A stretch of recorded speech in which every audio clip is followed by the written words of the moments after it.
The Great City Adventure of Fox and Friends. The Adventures Bedtime Story. Once upon a time, in a lovely green forest filled with tall trees, a gentle stream and chirping birds, there lived 4 animal friends, a fox, squirrel, wolf, and owl. They had a happy life in the forest, with plenty of nuts to gather, fish to catch, and berries to pick. It was very easy life to live. Everyone enjoyed doing nothing, just relaxing and playing around, exactly how it should be in happy peaceful forest. One day, Fox had an idea. Why don't we leave the forest and go to the city? He suggested. I hear it's a much better place to live, with endless food and adventure. At first, his friends were hesitant, but Fox was persuasive. Come on, guys. Let's have some fun and explore the world outside of our little forest. Squirrel's eyes widened. The city? Why on earth would we want to go there? Fox grinned. Think about it, my friend. In the city, there are all sorts of exciting things to see and do. And who knows what kinds of adventures we might have. Wolf scratched his head. But how will we get there? And what about all our forest friends? Owl, always the wise one, spoke up. Well, I've never been to the city before. It could be exciting. But guys, we can't just leave without a plan. Let's gather our friends and discuss our options. I heard there's a museum in the city. Squirrel said. I've always wanted to see beautiful and expensive paintings from famous painters. Museum is the best place to go to. So the 4 friends set out to talk to the other animals in the forest. They spoke to the birds, the rabbits, the deer, and even the frogs. And before long, they had a plan. They planned how to set out on their journey to the city. They would bring along a few of their closest friends, Badger, Hedgehog, and Raccoon, and leave the others behind with promises to return soon. And so, the next morning, they set off on their adventure. Excited by the prospect of a new life, the animal friends set out on their journey towards the city. It wasn't long before they realized that the journey would be more difficult than they'd anticipated. The roads were long and winding, and the city seemed farther and farther away with every step. They encountered all sorts of obstacles along the way, from deep rivers to towering cliffs. But through it all, they stuck together and encouraged each other to keep going. They had to cross a raging river, climb a steep mountain, and even escape from a pack of hungry wolves. But they supported each other and overcame the challenges together. When they finally reached the city, they were amazed by all the bright lights and tall buildings. However, they soon discovered that living in the city was not as easy as they had thought, and their excitement turned into shock. The city was loud, polluted, and chaotic. They met other animals there, like Mouse, Raccoon, Wild Pig, and Old Snake, who complained about how hard it was to live in the city. The city animals warned them about the dangers of living in the city, the pollution, the noise, and the constant rush. But Fox and his friends were undeterred. They wanted to see it for themselves. The food was plentiful, but often unhealthy and filled with chemicals. The noise and commotion never stopped, making it hard to rest and sleep. The air was polluted and filled with fumes from cars and factories. But Fox was not one to give up easily. He suggested they explore the city and find some fun activities to do. They went to the park and to the circus. Now was a time to visit the museum. As they were admiring the paintings, they heard a commotion coming from the next room. The 4 friends cautiously made their way through the dark halls of the museum, their eyes peeled for any sign of trouble. Suddenly, they heard a loud crash coming from the next room over.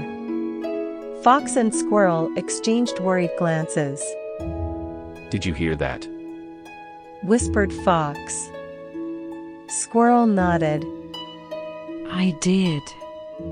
Let's go check it out. As they rounded the corner, they were met with a shocking sight. A group of rough-looking dogs had broken into the museum and were attempting to steal a priceless painting from the wall. Wolf growled.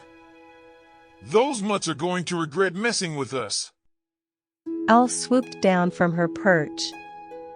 I'll keep an eye on them from above. The friends quickly sprang into action. Fox and Squirrel used their quick wits to distract the dogs while Wolf and Owl snuck up behind them. In a flurry of fur and feathers, they managed to subdue the gang and save the painting from being stolen. But just as they were about to breathe a sigh of relief, the dogs broke free from their restraints and began to chase the friends through the museum. They raced down hallways, through exhibit rooms, and even over a giant dinosaur skeleton. As they neared the exit, the friends stumbled upon a giant vault door.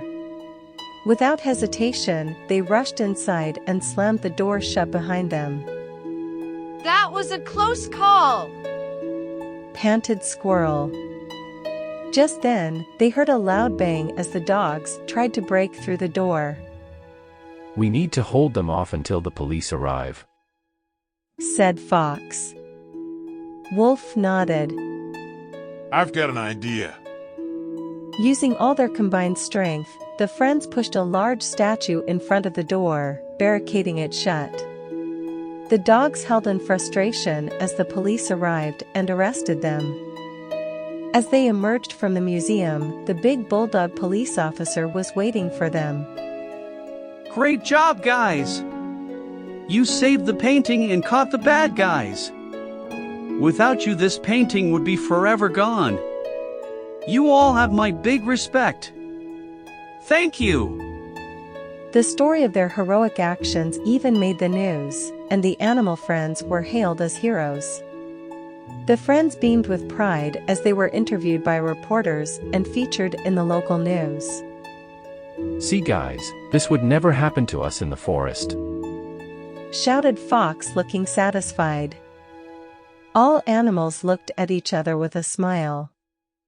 The days passed by. One day, all animal friends spent afternoon in the park where they met an old wise pigeon, who lived many years in the city park. He told them stories of the past, when the city was once a beautiful place filled with trees and clean air. People and animals lived happy life there, but now all is different. The animals started to realize that living in the city was most probably not really worth sacrificing their health and happiness. But what to do? They asked each other and decided to take action and make a change. They gathered all the unhappy animals and marched towards the city hall, demanding that the city officials take action to restore nature and clean the air.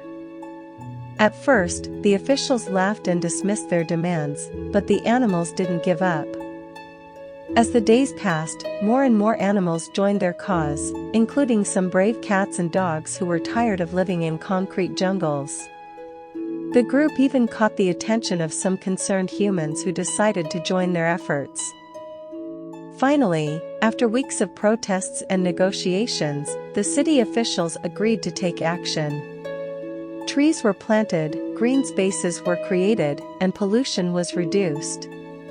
The animals and humans started to work together to make the city a better and more sustainable place. With time, the animals and people in the city started to smile again, and the city was once again a beautiful and harmonious place to live. The animals would often visit the park where the old wise pigeon lived, and they would listen to his stories of how the city was saved by the power of unity and determination. As the days passed, the animals began to miss their peaceful forest home. They realized that living in the city is great, but not as great as they thought it would be. Even after such changes and adventures, it was a time for return. That was amazing, my dear friends. It was worth to come here to visit this city. Fox said. But you know what? I think I've had enough. Let's go back to our forest. I miss all my good old friends and family, also the fresh air and green wallies. What do you think? The other animals agreed, and they decided to take Mouse, Raccoon, Wild Pig, and Old Snake with them back to the forest. As they journeyed back home, the animal friends laughed and chatted about their adventure, grateful for each other's company and the memories they had made. This was the best adventure ever. Squirrel said. I'm just glad we're all together. Owl said. Once they returned to the forest, they were welcomed by their old friends and family. They were greeted by the familiar sights and sounds they had missed. They settled back into their cozy lives, happy to be surrounded by the beauty and simplicity of nature. Well, my dearest friends, Wolf said. I guess we learned that sometimes the grass isn't always greener on the other side. Yeah, that is correct, my friend. Fox agreed. But at least we had each other to make it all worthwhile. The friends hugged each other and laughed, grateful for the adventures they had shared and the memories they had made. And so, the story of the animal friends who left the forest for the city and returned with newfound wisdom came to an end. And what is with our animal friends now? They all live happily ever after in the forest. They realized that the forest was the perfect place for them. They also learned that true happiness comes from being content with what you have. From that day on, they continued to have new adventures and create fond memories in their beloved forest home. The end. My dear children, the story has come to an end. It's time to close your eyes and rest your head. Let's take a few moments to calm our minds and bodies and drift off into a peaceful sleep. Imagine yourself in a beautiful forest, surrounded by tall trees and soft grass. You can hear the gentle rustle of leaves and the chirping of birds. As you walk through the forest, you come across friendly animals who greet you with wagging tails and soft purrs. There's a bunny hopping along the path, a squirrel scampering up a tree, and a little bird singing a sweet melody. They're all happy to see you and welcome you to their forest home. Take a deep breath in and imagine the fresh, clean air filling your lungs. Hold it for a moment, and then slowly exhale, letting go of any tension or worry. You are safe and comfortable here, surrounded by friends. As you continue walking through the forest, you come to a cozy little clearing. In the center of the clearing is a soft, fluffy bed. It looks so inviting, and you can't resist crawling into it. The bed is warm and cozy, and you feel yourself sinking into its softness. The animals gather around you, keeping you company as you drift off to sleep. You can hear their gentle breathing and feel their warmth and comfort. You are safe, you are loved, and you are at peace. Sweet dreams, my dear children. Sleep well.